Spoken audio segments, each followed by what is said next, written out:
Thank you all for coming. When I was growing up on St. Mark's Place, I almost never went above 14th Street. So this is really very far for me.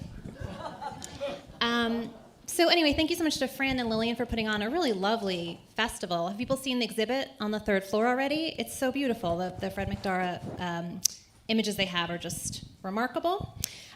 So I am ecstatic to see all of these legendary bylines in person, in the flesh. I think that alone is incredibly exciting. And today I think we're just going to talk a bit about their experiences going through life in the village when they did, and working at the Village Voice. I think of it kind of as like a school newspaper for the counterculture. And also like one of the most successful publications ever at being like truly of a time and a place, whatever that was. When it was the 60s, when it was the 80s, it really was, and the 90s, when I was reading it in high school, it was just, it reflected that place and that time so much better than anything else that we had. So we talked about it being a mirror, or branded earlier, and I wonder, in what ways is it a distorted mirror? In what ways is it accurate? Whose stories were and weren't told, and that's something I think we're going to get into a little bit. So I don't know if the author James Wolcott worked there at one point. He said he used to get calls all the time from people saying, "Where is the secret drop-off location?" Apparently there was this mythology that there was a kiosk somewhere that got the Voice before any other kiosk. And everybody wanted at that kiosk. There was not one. So the way it's going to work is this. I am going to ask a few questions. Everyone is going to have kind of an informal discussion, and then we're going to open it up to you all.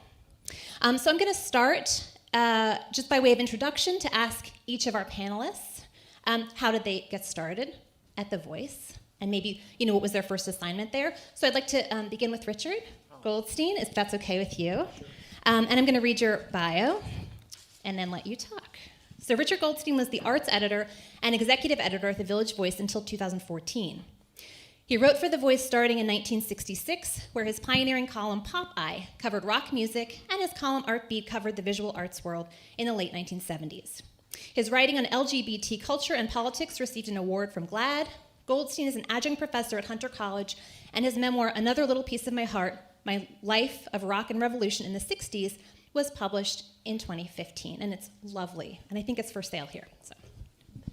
How I got started at The Voice? Yeah. I got an interview with the editor, Tan Wolf, the founding editor of the paper. I was at Columbia Journalism School. I had hair down to my pupik, and I did. And teachers there all said, if you want to get a job in journalism, you have to cut your hair and learn to spell, and I didn't have any intention of doing either. So I went down to see Dan, and I said to him, I've written about this, and I said to him, I want to be a rock critic. And he looked at me and said, "What is that?" And I just said that I didn't know what it was, because basically as a profession, it didn't exist. There were a couple of zines, some people were writing about it seriously, but there was no canon, there was no profession. It was what I call an open field, which is my favorite kind of writing to do. And so I went to Yankee Stadium, and I covered a concert with an incredible bill. I mostly wrote about the fans, because that's really what I knew. And then that Wednesday, I go down to the newsstand, and my column, my article is like bannered, and I think a greater rush than any drug I've ever done is what I felt. So that was the start, and very soon I had a column, et cetera, et cetera. That's great, thank you. Next, Susan Brownmiller. So Susan's a feminist scholar and writer, I'm sure you all know. She was a fact checker at Newsweek before she started writing at the Village Voice in 1965. Brownmiller has also written for the New York Times, Esquire, Vogue, Rolling Stone, The Nation, and many other publications. Her groundbreaking book, Against Our Will, Men, Women, and Rape, was published in 1975 and really holds up distressingly well. Her other books include Shirley Chisholm, a biography from 1970, Femininity, 1984, Waverly Place, Seeing Vietnam, and In Our Time, Memoir of a Revolution, which came out in 1999. So how did you come to be at the Village Voice? And do you remember any of your do anything, or is hold it it right there? That's just it. Hold it right here. I was working at Newsweek magazine as a fact checker. And I was drawn to the civil rights movement in the South. In Mississippi, there was a thing called Freedom Summer. And I left Newsweek and went south and was assigned to go to Meridian. After Goodman, Schwerner, and Cheney were abducted and gone missing, but before their bodies were found, that's when I hit Meridian. Make a long story short, I later went and worked in Jackson for what we called the Freedom Project, which by then was just had fallen apart after the 3 deaths. You know, it was sort of the end of hope for the civil rights movement. And also it was the media's end. They didn't care either. I mean, that seemed to be how the wonderful hoped for harmony of black and white together, it just seemed it was all over.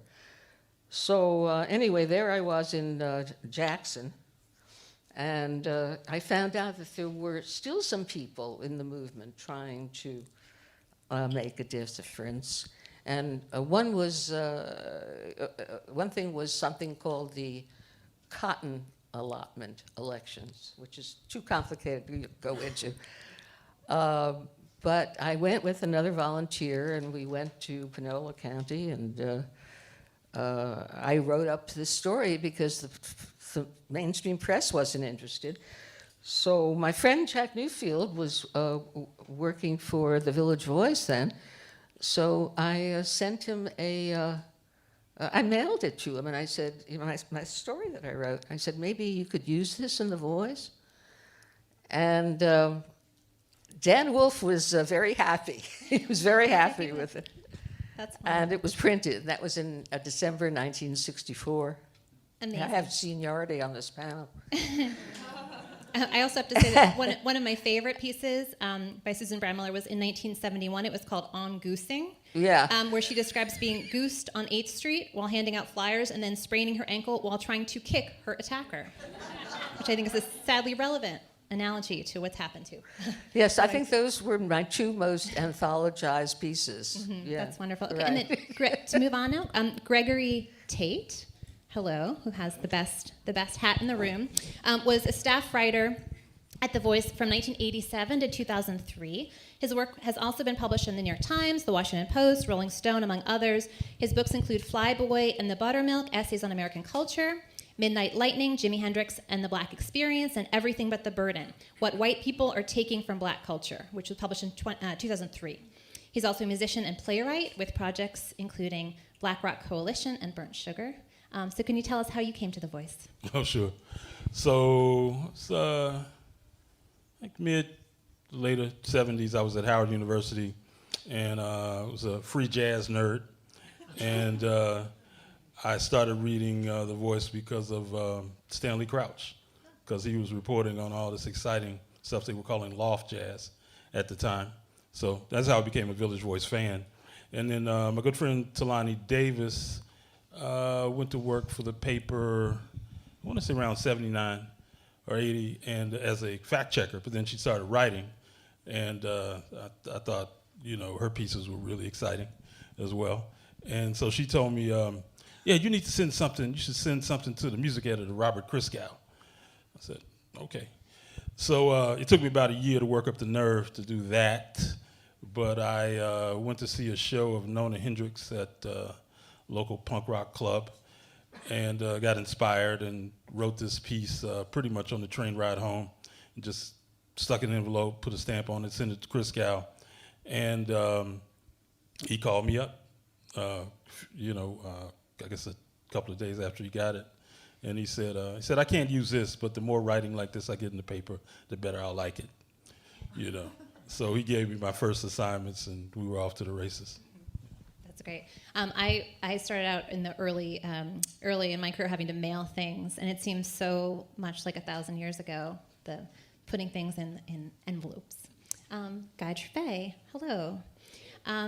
So Guy reports on style and culture, as I'm sure you all know, from in the New York Times. He's a prolific and wonderful writer on fashion. Previously, he was a columnist and senior editor at The Voice, and he's written for publications including The New Yorker, Harper's, and Esquire. He's a 2-time winner of the Columbia School of Journalism's Mike Berger Award, a recipient of a Deadline Club Front Page Award, and was nominated for a Pulitzer Prize. A book of his work, In the Place to Be, Guy Trebay's New York, was published in 1994, and if you can get your hands on that, it's beautifully illustrated and beautifully written. And why don't you tell us how you came to The Voice? I mean, I think I probably bumbled into it like most things in my life, and I had dropped out of high school, and I was kind of floating around with a no 5-year plan or 5-minute plan. And I was very friendly with the founder of the School of Correspondence Art, a guy called Ray Johnson. Pardon me, and he said that the arts editor needed a helper of some sort. And I didn't have any ambition to be a writer, let alone a journalist, but I needed work, and I went to see this person who almost immediately gave me a job and then left on vacation for a month. And then so I started doing it, whatever it was. And that sort of, I think, is the way I remember The Voice best. It was, it was a New York where if you said you could do a thing, people said, let's see. That's lovely. And I'm wondering if you can each speak to the relationship between writers and editors at The Voice. Fraught. Maybe yes. Fraught. Okay, so I'm sure we've all heard stories along these lines. Maybe as a writer and editor, you can start, Richard. Should I tell you the time a temporary cap flew out of my mouth Please. in rage and flew across the room during an editorial meeting? No, I mean, they could range from being total enmity to being, very close friendship, and everything in between. And we used to use, for much of the time, we used paper and copybooks and all of that. So I would cut up the story and try pasting it in a different order. It was like, I think Walcott once said it was like editing a film, But I was working with a lot of writers who weren't experienced as writers, but who had incredible sensibilities. And the whole philosophy that I learned from Dan Wolfe was, if you want to cover something, you get somebody who's living it, and don't worry about how well they write, because that you can work on with them. But make sure that they're embedded in the material that they're covering. So that's what I looked for, and as a result, there were a lot of amateurs, if you want to call them that. Some of whom have gone on to, great careers, but always, a hagdish, a chaotic process of trial and error.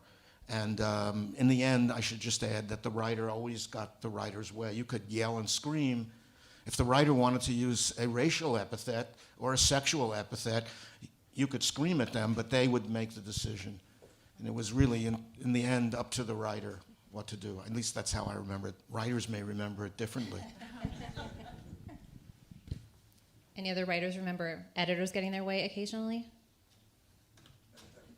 Well, my first editor was the one and only Bob Christgau, Dean of American Rock Critics, which many writers will tell you is the, kind of the scariest editor alive.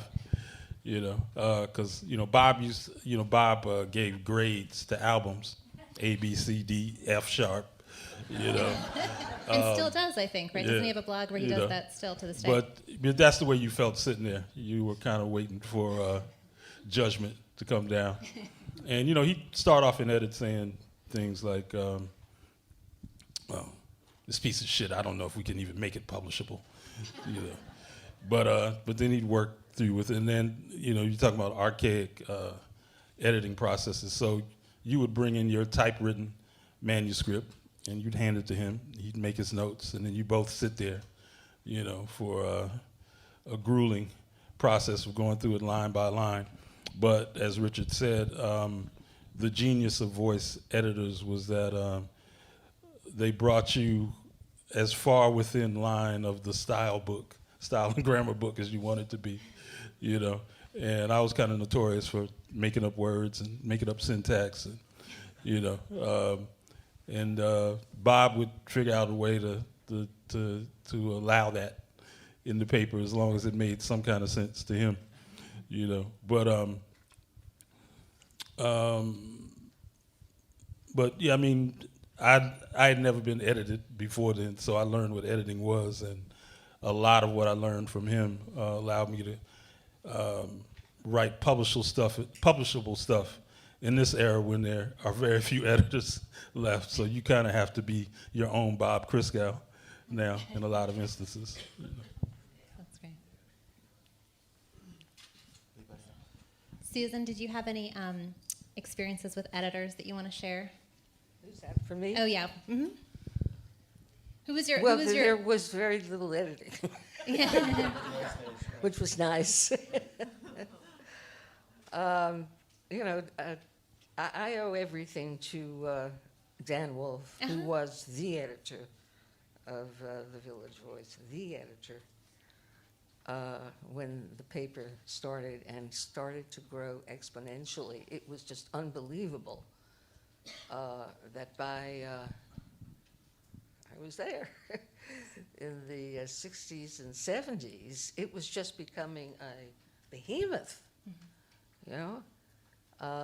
We like to think, of course, that it was because of our writing, but there were the classifieds in the back, there were the apartment notices, there were the sex notices, you know, people probably, a lot of people bought the Voice for that.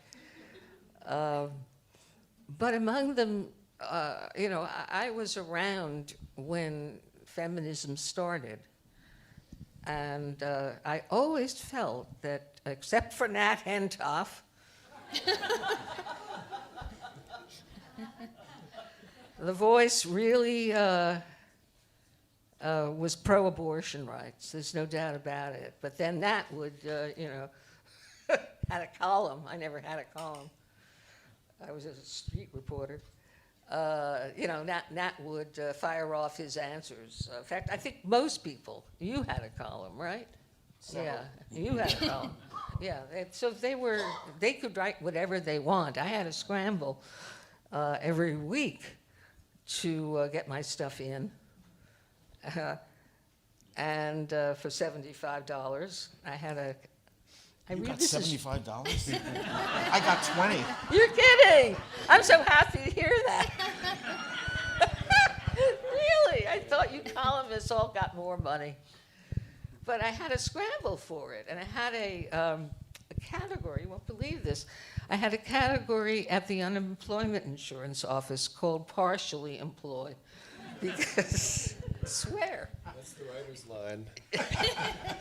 Exactly. Yeah, because the week that I turned in a story and it was printed and I got my $75, that was my partially employed week. But it didn't happen every week, but I tried very hard because I was bumping with friends who luckily and accidentally were living in the Village. So it was really very easy for me to get to the Voice, because it was then on Sheridan Square. And Ada, I would disagree with you because we felt that the drop-off point for the paper when it came out on Wednesday or Thursday, it changed. But it just seemed that the Sheridan Square book stand, the kiosk was the first. I remember that that's the case, but I think it should be pointed out that they weren't looking for the writing; they were looking for the classified apartment listing. ads. Yeah, they were. It was the This is true. apartments. This is true. Yeah. Well, and I love that you mentioned Dan Wolfe, and I think, Richard, you've said that he sometimes did more therapy with writers than editing. Well, you know, I'm describing the process of editing in the 70s and the 80s and all that. When I came there, as with you, there was no editing. There were two editors who just oversaw the whole paper, and they didn't edit. Yeah. So Diane Fisher was one. and Ross Weston. And Ross eventually. Right. He started as the proofreader. I didn't know that. But so when I arrived there, we would come in. Our desk would be the desk that the ad takers had during the day, and the writers had them at night. We would come in, and there'd be a big pile of cream puffs from Smilers, and across the street, and, you know, the 24-hour. And then we would just eat these cream puffs and sometimes drink and write all night. and I mean, no drugs. I never saw drugs in the office. And then in the morning... We worked in a different place. No, I know. No, I know. I remember secretaries of the editor who were dealers for the paper, and going to the roofs to put out the paper stone, that too, but that was later. But then at 6 a.m., Dan would come in and collect everybody's copy and edit it on the tubes to the printer. And it would appear on Wednesday pretty much exactly as you wrote it, Right. meaning every comma that was wrong you would be embarrassed by. It is a very good way to learn writing. I Yeah. Well, I'll go ahead. Do you want to say something? Well, you were just asking about writer-editor relationships, and because I was so young when I got there, you know, first newspaper experience, so everything that happened at The Voice I thought was normal. So, and one of the things that just brought sheer delight and spectacle to the office every week was our editor, publisher David Schneiderman had an office with a door and a window, you know, a large window. And every week, Wayne Barrett and Joe Conason would be in there for probably about a half hour screaming on him and waving their arms around and just completely abusing him. You know what I mean? And he would just say, you know, take it, you know. Right. One editor actually put his fist through the window because he had been denied an expense item by the publisher, and I won't name names, but we thought he had jumped out. And the door was closed, and we knocked timidly, and he opened the door, and there was this bloody hand, and we were relieved that it was only his hand. So there were many incidents of physical violence at the paper. You know, it's a funny thing, and I mean, I'd like to make it a funny thing, but it was a very, very volatile workplace. Yeah. Maybe not the safest workplace by anybody's standards. You know, and I think that this gets a little in the kind of mythologizing The Voice. It gets left out. There was certainly a place in which writers could be writers, and I don't think I've ever seen another place quite like that. And there was lots of support for writers as writers. I never had this relationship with editors where they were wrestling you to the ground or giving you a lot of... We were afraid of you. Well, as you should be. But I do remember tremendous amounts of people being chased up and down the office, and desks being upended, and people punching each other out, and people pulling other people off. You know, it was. I mean, I guess it was good in its way. The guy was hospitalized because he had written an article saying that Beethoven was black, and another writer decked him, and I don't remember this. Oh, Harry Allen. I'm pretty sure. Yeah, he had it and split his whole lip open, so we had to call an ambulance. It's funny because working at the Times now, I mean, we're super sensitive to every triggering thing, and there the trigger might really be a trigger at The Voice with a gun attached. Literal triggers at The Voice. Isn't this traditional of New York journalism? Journalists used to be caned in the streets in the 19th century by the targets of their journalism.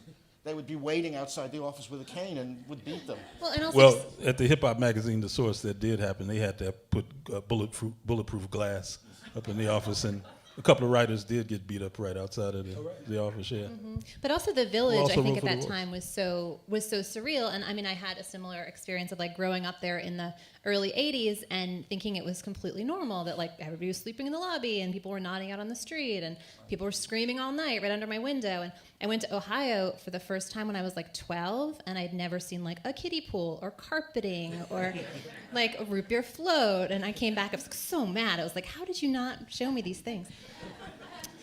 So now, what does everybody get wrong about The Voice? I feel like, we're talking about the mirror and distortions. Are there myths, or are there things people like to say about The Voice that you would like to say are not true? Give me an example.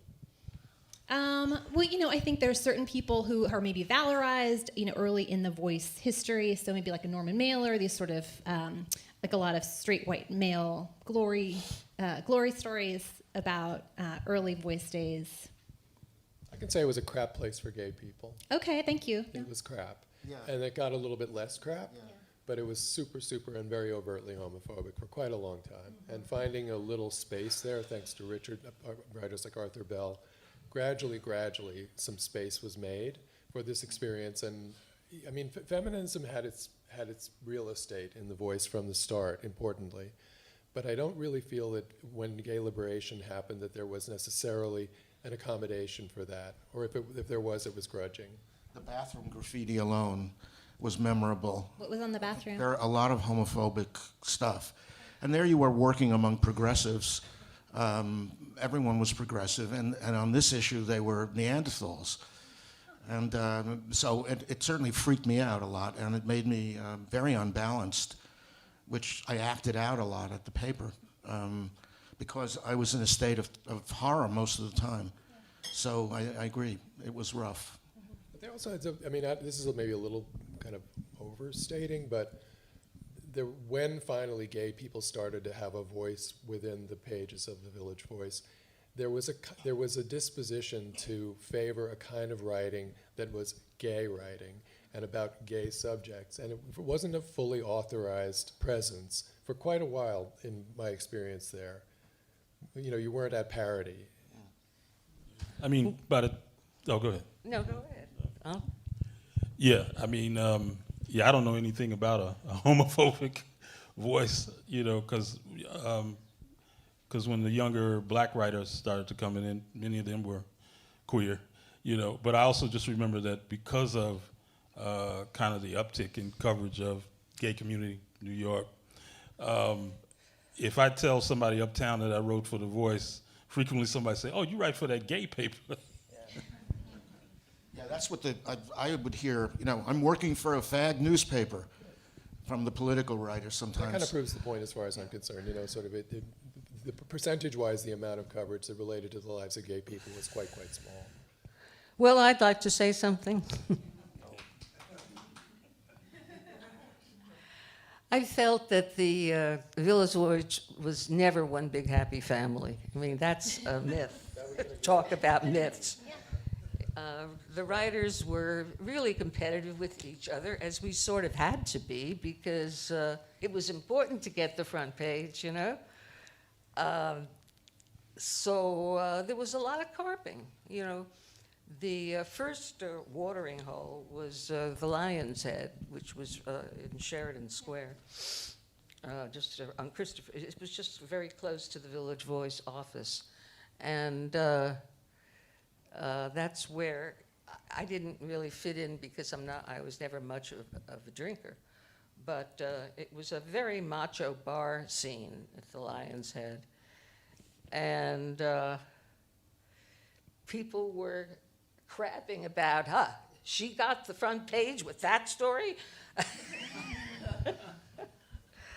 I have to say, because nobody's said it yet, that The Voice was open to women in a way that certainly no mainstream magazine was in those days, or newspaper.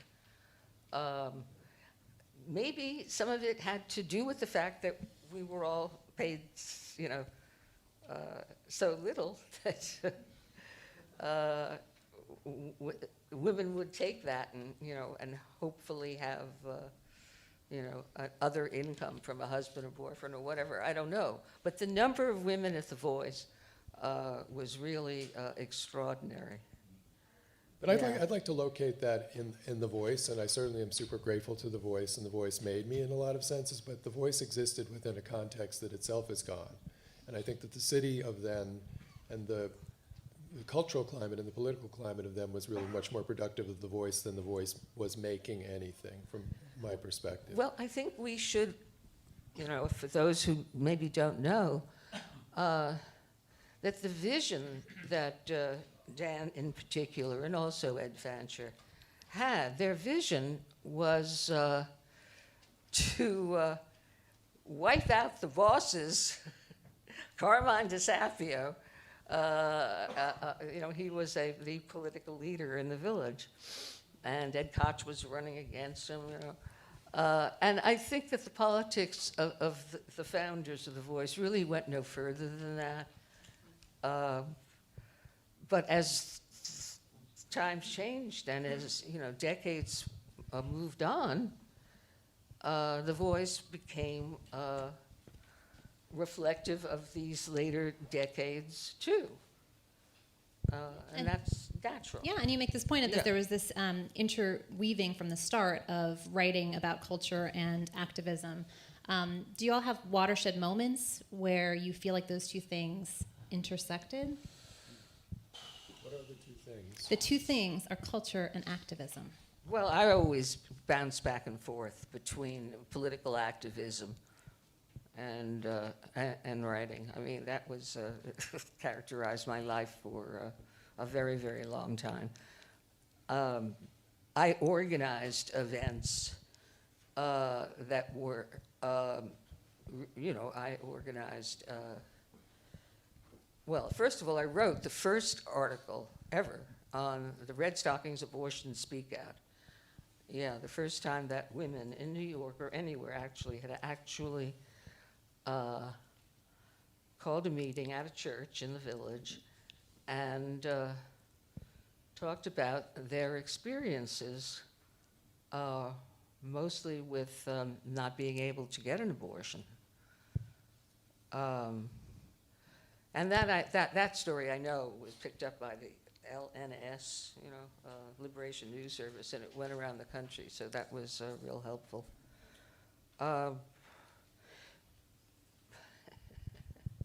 Go ahead, I'll let other people talk. Well, just, I evolved during the 60s from being a rock critic to covering the New Left. And I covered all the riot, the Chicago Convention riot in 68 and the Columbia University uprising in 68. And I, wrote about the Black Panthers and other groups in San Francisco. And this evolution, for me, I just transferred my awe from rock stars to political radicals, and Abby Hoffman and Tom Hayden. I knew those people and hung out with them. The reason I'm talking about this is because I was allowed to do that. And you could evolve at the paper from beat to beat, depending on where your consciousness was leading you. And I think that is one of the unique things. Jill Johnson was a dance I'm writer. glad you mentioned her. And then she I don't know if her name resonates with you all. Do people know Jill amazing, Johnson? an amazing person. But she was amazing. She started as a dance critic. Right. And then very soon she was into Lesbian Nation Right, politics. yeah. It was really Yeah, she had a column, and every week. You Right. never knew what Jill was going to say. Right. Did you have a legendary encounter with Norman Mailer? I believe it involved kissing, to Mailer's embarrassment. Yeah, Maybe I have I that got wrong. her that gig. That's You the did? thing. I mean, Mailer was. Go ahead. No, there was this event called Town Hall, something or other, and it was Norman Mailer was in charge, and they were going to have Germaine Greer talk, and somebody from Now, Jackie Ceballos, and I got a call from the Theater for the Ideas, and they, I've never admitted this, they said, "We hear you're a radical feminist. Would you like to be on the panel?" I'm not going to go near this. I said, "No, but I have somebody for you, Jill Johnston." It's a really good YouTube viewing. It's out And there. it's true. She went, and within a few minutes, she and her women friends by design were rolling on the floor, and Norman was saying, "Jill, be a lady, be a lady." He was either going to kiss you or box you, and he offered to box me, actually, in Yeah. the office once, and I fled from him. That's great. So, and now you mentioned the context, which I think is very important in the context of the village then, whether it's the 60s, 70s, 80s, or 90s, and now is very different. And one thing that you mentioned, Guy, in your book that I love so much was 8th Street, the stretch off Broadway that you said was perpetually bathed in the warm, greasy breeze of the Riviera Cafe's exhaust fan, where people sold stuff on the street. Do people remember this? So when I was interviewing people who'd worked at Boy Bar on St. Mark's Place, they described it as Bummingdale's.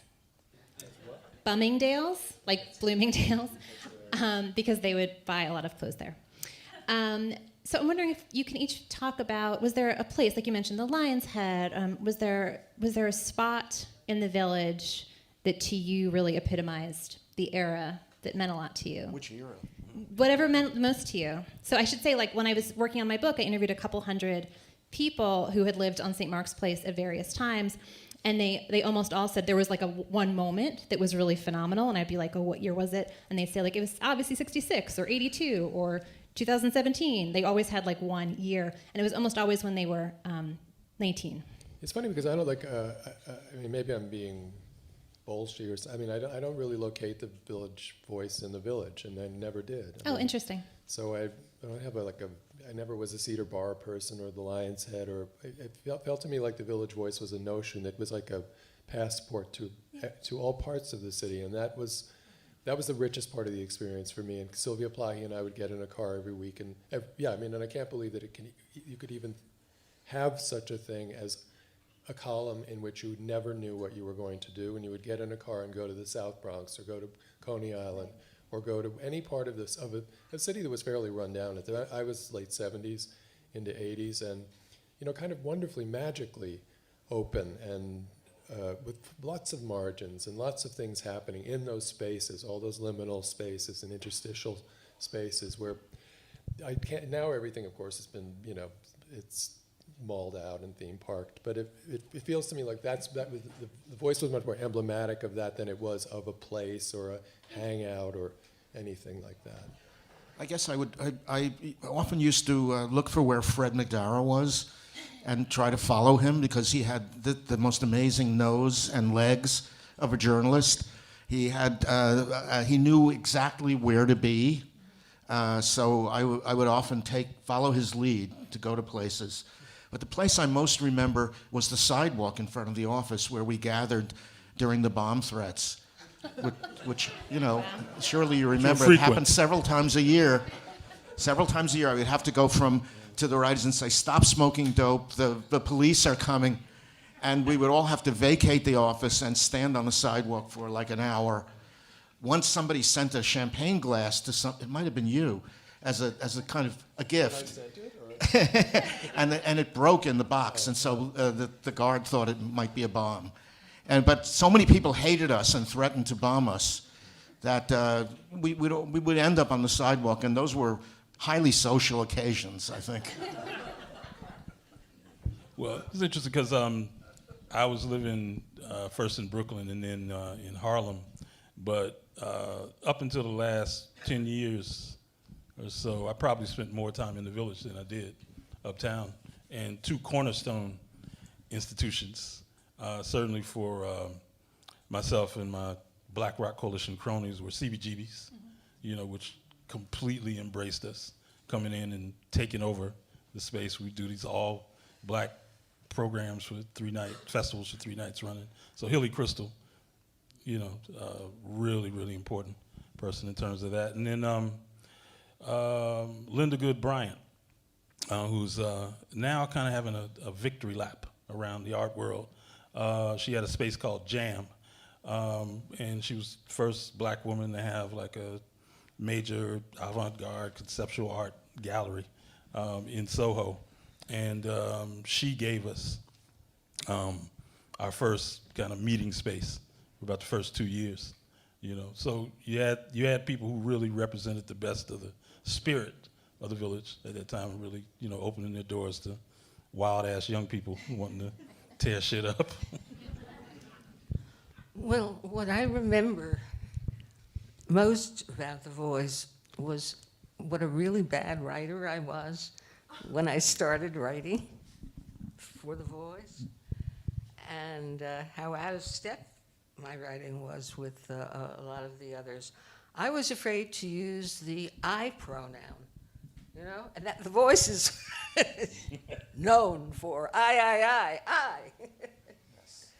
But, I had been at Newsweek where everything was third person, ending with, and at week's end, we report this, that, So the only thing I knew about journalism was that you don't use the I word. But yes, at The Voice, I eventually learned it, began to practice it. To Dan Wolf's great relief, actually, because sometimes he had to write in the a little note in a piece I'd wrote before I used the I word. Miss Brownmiller knew Janice Wiley. This was the Career Girl Murders case. Miss Brownmiller knew Janice Wiley at Newsweek, and she also knew Nathan Delaney, who falsely accused Roberto Cruz del Valle in East Harlem. I mean, he had to give a note for that. But, that was, I think, part of the wonder of The Voice, that you could grow as a writer. Because actually they didn't want professional writers. I mean, Dan Wolfe would always say, I don't want slick professional writers. He didn't want that. But he did want writers. I mean, there's a real distinction to be made there, because I think it was like the kind of hackery that obtained at that moment was the thing that they were going away from. And also the culture was, and it was open, and they were making a lot of money, and they could afford to do that. Well, yes, they were And making a lot of money. Also, we made 2 cents. as I know. everybody points Well, out. that's another thing we should really discuss, because there came a time when Writers for the Voice realized that the owners, Dan and Ed Fancher really, were making a hell of a lot of money. And they had summer houses and co-ops, and we were all still not unionized or not being paid a living wage. But they knew that The Voice was the best showcase in town for emerging writers. They knew that before I knew it, And then I started to get letters, from editors and agents. If you ever have a book in you, would you please? Everything was done by letter, And I had a file of people who hoped one day I'd have a book in me. And then when I did have a book, I picked out an agent and an editor from the list, and I signed a contract with Simon & Schuster for the book that 4 years later became Against Our Will. Slow writer. But I was writing a history of rape. But when I turned it in, they had almost forgotten about my book. I had signed a stupid contract to deliver this book in 1 year, and it took close to 4 years. But when I turned it into absolute silence from my editor. He had another book that he was very interested in, another person, and it wasn't me. But I called Dan, because Dan had told me that he had a house on Fire Island near Dick Snyder's house, Dick, the head of Simon & Schuster. And Dan said, I'll call my friend Dick. And he did. And then they noticed that I had turned in my book after 4 years. That's great.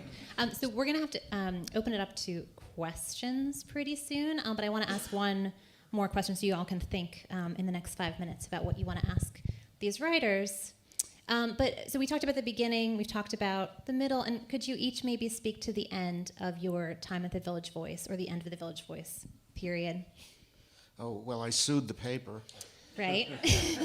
Because the editor, I'm sorry he's passed away, but he was a homophobe, and he drove me crazy and insulted my body on many occasions. And I was a little ahead of my time, because if this had happened 10 years later, I probably would be a rich man. But I did sue them, But, that, I guess, I don't know, it doesn't change my feelings for the whole experience of the paper. So the end of it was just the end of it. And can I just say one thing, which is that we did form a union.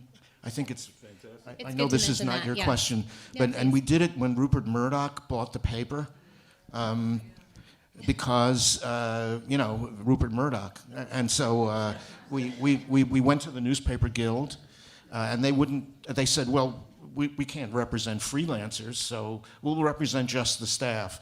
And we said, no, you have to represent everybody, and they wouldn't do it. So then we went to this so-called commie union, District 65, and they said, sure, come on. And so they became our wonderful organizers. We had a wonderful Kitty Krupat, a wonderful organizer. And we were the only Murdoch publication to ever form a union under his stewardship. And we did. It was one of the best things about the paper. It had an affirmative action program, and it was the first entity to force the employer to have same-sex health coverage in the whole country, to which I thank Jeff Weinstein for bringing this to bear. But so The Voice became the first place to do that because of the union. But actually, domestic partnership benefits. But bargaining unit freelancers was a huge thing because there was no way to cover this completely blob-weight group of people, and then domestic partners, which in the end advantaged more straight couples than it did gay couples. But the impetus was to make sure that people of same-sex partnerships could have some kind of coverage. You're right. It was anybody could apply to it. correct. Yeah, but it was a union thing, and the rank and file made it a strike issue, which I thought was so moving to me that the whole staff would come together around this. Yeah. Well, you remind me of the healthcare plan. I had a friend whose mother worked in the industry, and she looked over our plan. She said, "This is one of the best healthcare plans in the country." You know? But I also remember, I think one of the human personnel execs told me that we use access to psychological therapy more than any other No surprise. news journalistic enterprise in the city. But Not that it worked. yeah, but it was there. It was like one of those bases that was definitely covered, And if you needed it 3 times a week, See, they didn't have Dan to come to with their problems. You couldn't sit down with Dan, and he would tell you what your syndromes were, which he did to me. So. Yeah. What were they? Well, okay, I'll tell you. I'll tell you what he said. That's He the said therapy portion of the afternoon. He said, "Richard, most people escape from reality, but you escape into reality." And I thought, that has stayed with me for all these years. That's a good blurb. Yeah, but if you talk about what I remember about the end, because the end happened before the end, was that I was there in that transition when those Bushites bought the paper and completely gutted the political reporting, and that's why throughout the entirety of the Bush-Cheney years, there's like not a ripple to be read in the pages of The Voice. So that was the end, as far as I was concerned, and probably for a lot of you as well. Guy, do you have an end of your time at The Voice story or end of The Voice period story? I really don't, because I left in 2000, and I don't really have an end of The Voice. Things end. It Yeah. ended for me. Yeah. Or it didn't end. I moved on. Yeah. Does anybody have any questions? Lots of people, yes. Do we need to wait for the mic? Okay, it's running toward you. Wonderful panel. Greg, I think it was you who briefly mentioned Wayne Barrett. Yes. At that time when he was investigating, given today's political climate, he was investigating Trump's discriminatory housing. Were any of you ever involved in any of that, even tangentially? And how big of an impact did it have within the paper when this was going on, or was it not really recognized until later on, like how in depth and what the extent of what Trump's, his practices had upon the city? I just remember that Wayne was, a tremendous institution at the paper, immensely respected. I was the one who had to console his interns who would come into my office crying because he was very hard on his interns. And I would just always say, think of how much you're learning. And of course, they were mollified because they were learning a tremendous amount. And I was his editor for a time because the former editor he had reduced to tears. And that, I'm telling you the color stories about Wayne, but he was I think he was immensely admired by all of us. And I regarded him, it was well worth the tourist because he was a true political intellectual. And I did learn a tremendous amount from him. So that's my way. Well, of course, me too. I mean, Wayne Barrett and Jack Newfield were the two muckrakers for many, many years at The Voice. And they wrote about Rudy Giuliani, too. Back then, they knew he was a danger. Yeah, it was remarkable. It was Yeah, Wayne threw his pencil at Giuliani when Giuliani hold came it for an close to you. endorsement. The pencil- Closer to your mouth. What's that? The mic closer. Yeah. Okay, I just remember Wayne throwing his pencil at Giuliani at an endorsement meeting. Yeah. He started out admiring Giuliani, but then he realized, Mm-hmm. and so he turned, and they had quite a face-off at This an is why endorsement meeting. journalists need ninja stars. Yeah, but I'll just add too that before I left, one of the last interns I remember seeing Wayne work with was a guy named Ta-Nehisi Coates. Yeah, Ta-Nehisi Coates was there. Yeah. All right, next question. Where's the microphone? You want to go there? Yeah, I was just curious if, as I remember back, there was another publication called the East Village Other, and whether I don't remember a lot about it. I was pretty young, except crazy stories about the way they edited, which was to add scatological references all the time. And I was wondering if there was any interaction with the Voice at that time. I think we didn't feel that they were much competition. But, I think wasn't it like Xeroxed? And I have some old copies. yeah. No, But they were- Claudia Dreyfus had started at the East Village Other. I mean, there was And the she Soho overcame News. it, huh? There was the Soho News. Yeah. My favorite was Yeah. The Rat. That Oh. was my favorite competition to The Voice. Yeah. You're Vince joshing. Vince Aletti was the only male allowed at the paper, I think. I think he was the rock critic. He's such a rat. He's such a rat. I think he was the rock critic of The Rat when he started. Yes, down in the front. Can we get a microphone here? Sorry to make you run. Thanks. I just wanted to know what happened to The Voice. Why did it fold? I think that's a long story. Which time? Good point. Yeah, it folded gradually. So I was on one of the last covers, and they were like, "Oh, come pick up a copy of it, so you can have the picture." And I went there, and it was like a ghost town. They were down around South Street Seaport then, and it was like 3 people in this sea of cubicles. It was very, very depressing. Well, I was told that the problem was Craigslist, that Craigslist basically supplanted our classified ads and took that base of the paper's advertising out. The sex ads, I remember that the publisher wanted them out and doubled the price, but they paid the new freight, so they stayed. And I think that the internet had a lot to do with. I mean, certainly, like you could say, like where did the ads go? The ads went online, but then you could also say where did the left go? And I don't have an answer to that. Yeah, So I think sex ads in I politics. think the left maybe is a lot less self-critical now than it was when I worked at The Voice. And, bashing the left to the left was an honorable pursuit. But now I think you can get canceled forever for doing it. So it is a different left now. Interesting. Okay, maybe someone over here. They're in the second row. One of you two. You can fight it out. Here? Second row. Oh wait, microphone coming.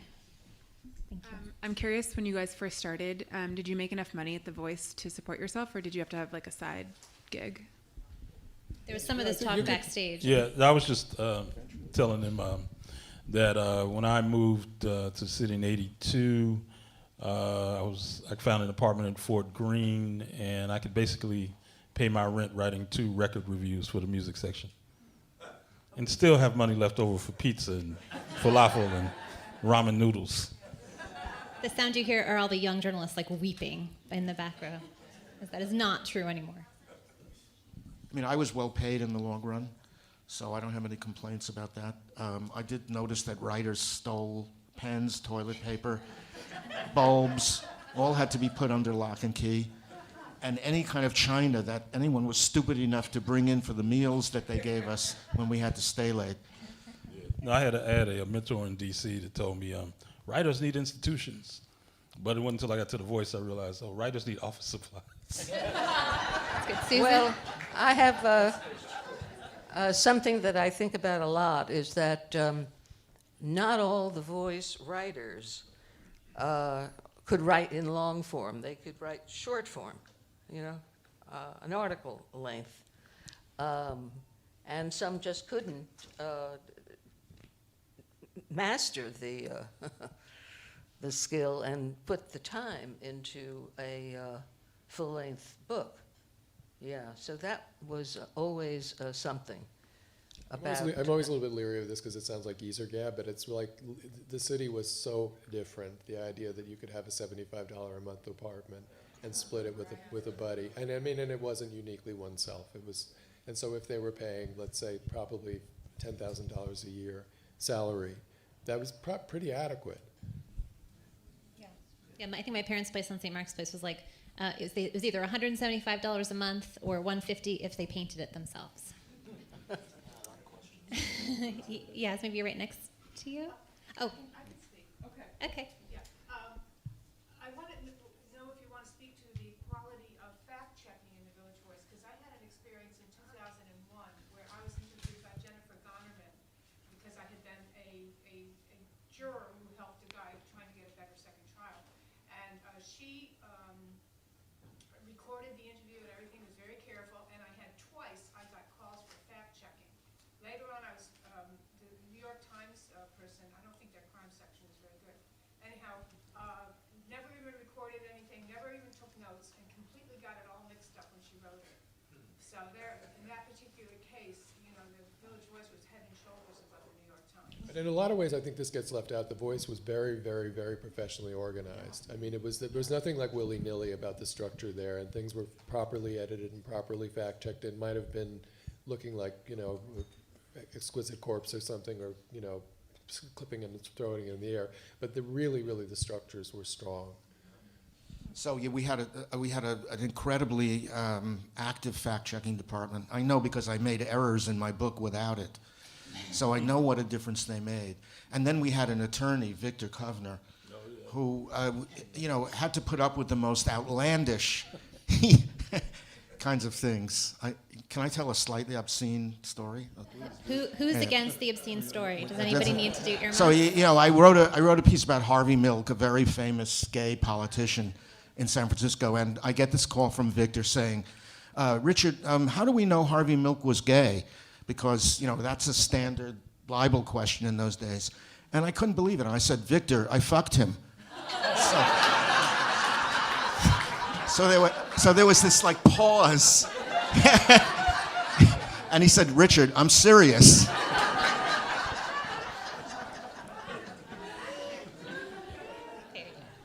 right, let's see. Maybe all the way in the back. I've been neglecting the back because of the light. Yeah, this has been great. I connected a lot with the political writers, Newfield and Coniston and Barrett, Coburn, Jim Ridgway. Did they get along? Did they argue with each other? Who was the biggest pain in the ass out of that group? I think Coniston was everybody's friend. Yeah. I think they got along fine, and that wasn't a problem. That wasn't a problem. They respected one another. Those guys were. Yeah. That was a posse. Let's face it. And so they, of course, got along. Did they get along with the rest of us? Not necessarily. I mean, things were pretty balkanized at that point. And I think that the contempt in general that they felt for culture people, as being unserious across the board, was made clear to culture people. So I had to shoehorn, in a way, coerce them to admit a more balanced group for endorsing candidates, namely women and people of color, because there was only one woman among them, and Who's it really them at that that was Maria Lorino. Uh-huh. But other than her, there was nobody. They were all white guys. They were all straight white guys, and it was I had a big battle with them because they felt that these other people didn't have the expertise that they had. But I said, but they're voters. They care about this, and we have to have a balanced crew. So it wasn't so easy. And I had enormous respect for them. And nobody ever tried to mess with their copy or anything like that. But to get them to as Guy said, just to admit a less parochial group of people, that was very difficult.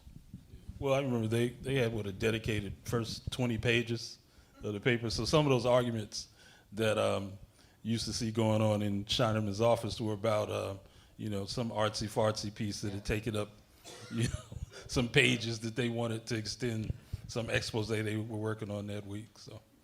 That's great. Okay, so we only have a few more minutes, but then everybody's going to go up to second floor for drinks, right? So we can continue this over cocktails. But we have time for a few more. Maybe over here.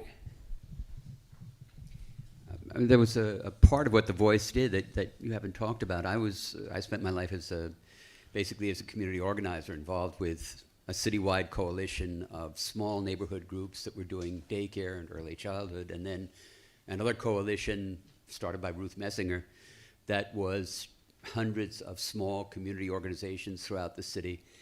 And The Voice was the only place you could read about any of us. It covered the kinds of things that we were doing. Wayne Barrett did, many of the other writers did too.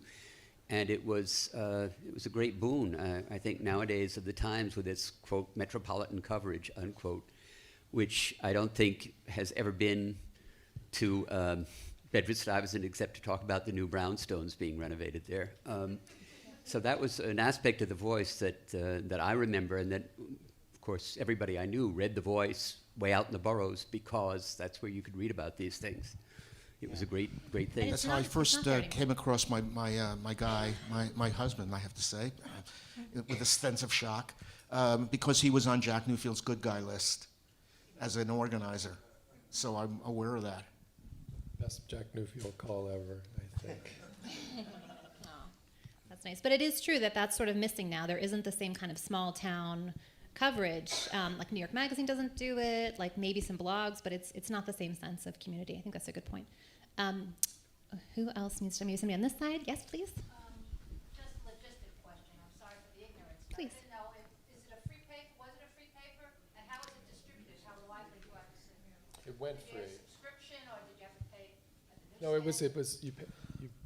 you bought it. It changed over time, so it's a You good bought question. it at the newsstand. Very few people had subscriptions. Out-of-town people had subscriptions. Otherwise, it was a newsstand publication. At some point, under Schneiderman, it went free. It was because of the threat of Time Out New York coming in. And so it actually, as I was told, advertising purposes, it actually worked out better for The Voice, because they could have it in more places and then claim more readership and then jack the ad rates up to compete. Yeah. No, they went free and bought themselves another decade by going free. Yeah. Right. It cost like $2 or something like that. But then at some point, it was decided that we'd be better as a freebie. So we did. It was an owner named Leonard Stern who decided that. So then we were free. All right, maybe over here. Back. Yeah, a few of you have referred to the changes in New York and just how expensive the city is, the steamroller of gentrification, the effect that has on the city's cultural and political life. Listening to you and looking at the exhibit upstairs, it's the number of people who were not widely known at the time but became widely known later, who were involved in the kind of cultural ferment and political ferment that The Voice drew on, is really striking. I'm wondering if there's somebody today in New York that's hanging on and raising hell that is not widely known that you think should be better known, you want to tell us about.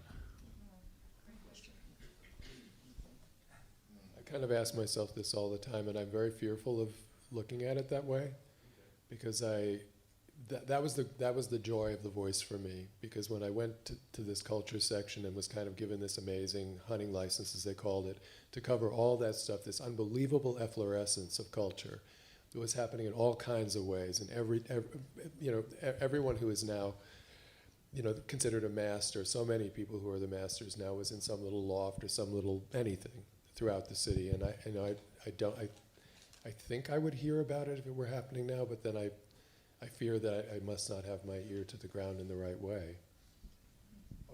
Largely, I have to say I don't know where those people could afford to be here, so maybe they're in Kansas City. So the internet makes that very difficult to answer, because there are thousands of people who are doing interesting work on the internet, and it's impossible to keep up with them. I mean, I moderated a panel at Brooklyn Public Library a couple of weeks ago that was called, my brother organized it, so I should remember the title, but it's but something along the lines of, it's called Till Victory Comes, you know. So there were panels of many activists who were actively engaged in work, you know, particularly in Black, Latinx communities in the city. And I mean, I can tell you that if you heard any of those people on the panel, you'd want to join their army now. But to the point, we don't have a voice to actually do those kind of pieces that actually kind of raise the profile of people doing all this important work, you know, in our town, you know, important progressive work. Yeah. Well, and I would say that, like, so my son goes to school in Times Square. He's a teenager, and like, so I'm around all these young people who are just like phenomenally talented, and they're so smart, and they're so progressive in all these interesting ways, and I think they're going to do wonderful things, and we might not have a voice that's going to highlight them to us, so it's going to be harder to see possibly, but I think they're there. Maybe all the way in the back. Yeah.